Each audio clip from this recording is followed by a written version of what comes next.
पति पत्नी और वो एक शिक्षाप्रद कहानी। पति अभी नहा ही रहा था कि तभी फोन पर मैसेज टोन बजी। पत्नी मोबाइल के पास में ही खड़ी थी। उसका ध्यान फोन की तरफ गया। उसने सहज ही फोन उठाकर मैसेज पढ़ा। किसी बेबी का मैसेज था।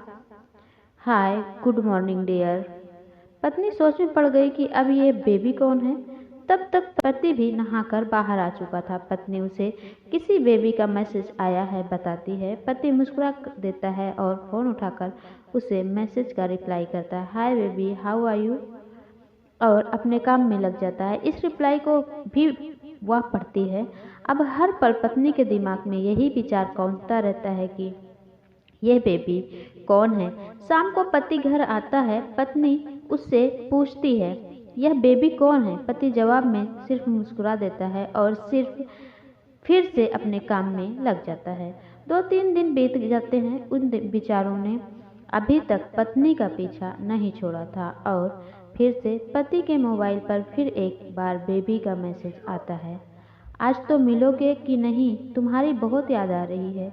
इस मैसेज ने आग में घी का काम किया। पत्नी का शक और भी ज़्यादा पक्का हो गया। बीच बीच में ऐसे मैसेजेस का आदान प्रदान होता रहता और पत्नी के मन में शक की जड़ें और गहरी होती गई। पति पूछने पर भी जवाब में सिर्फ मुस्कुराहट के और कुछ नहीं कहता।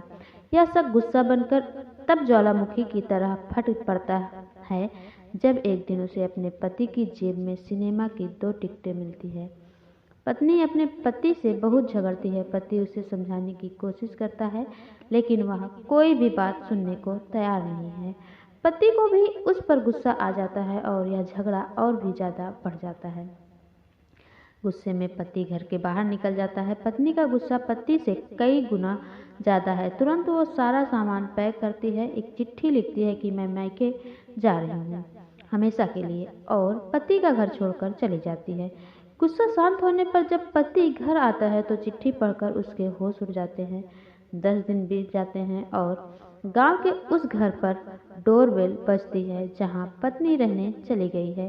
पत्नी दरवाज़ा खोलती है तो दरवाजे पर 10 साल की एक छोटी बच्ची हाथों में चिट्ठी लिए खड़ी है। वह पत्नी को वह चिट्ठी देती है। बच्ची से वह चिट्ठी लेकर पत्नी चिट्ठी खोलकर पढ़ती है, डियर वाइफ, जिस बेबी की वजह से हम दोनों में इतना झगड़े हुए हैं और तुम हमारा घर छोड़कर यहाँ से चली आई हो, यह बच्ची जो अभी तुम्हारे सामने खड़ी है वही बेबी है। अनाथ आश्रम की एक प्यारी बच्ची, इसी के साथ मैं बातें करता था, सिनेमा जाता था। पहली बार जब तुमने बेबी के बारे में पूछा था तो मैंने जानबूझकर तुम्हें नहीं बताया था। सोचा था थोड़ा मजाक करता हूँ, देखता हूँ तुम कैसे रिएक्ट करती हो। लेकिन मैंने यह कभी नहीं सोचा था कि तुम्हारा शक इतना बढ़ जाएगा कि तुम घर ही छोड़ दोगी। हाँ, सबसे ज़रूरी बात तो यह है कि बेबी है वह किसी और की नहीं बल्कि तुम्हारी बेटी है। रुको, अपने आप को संभालो और आगे की बात ध्यान से पढ़ो। हमारे शादी के 2 साल पहले की यह बात है। तुम अपने कॉलेज के लास्ट ईयर में थी।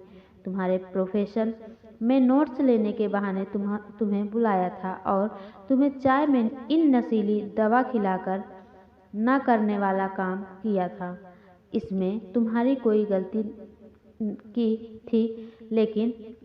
नहीं थी, लेकिन कुदरत ने अपना काम किया और तुम्हारे पेट में इस बेबी को डाल दिया।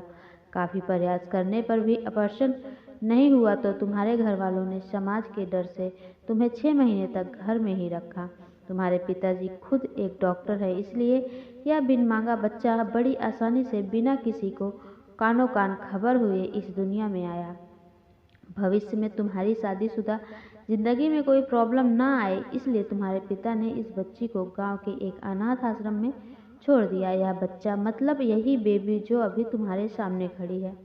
अगर अभी भी विश्वास नहीं हो रहा है तो इस बच्ची के गाल का वो तिल देख लो जो शायद तुमने उसे आखिरी बार रोते हुए देखा होगा, या फिर अपने पिताजी से पूछ लो।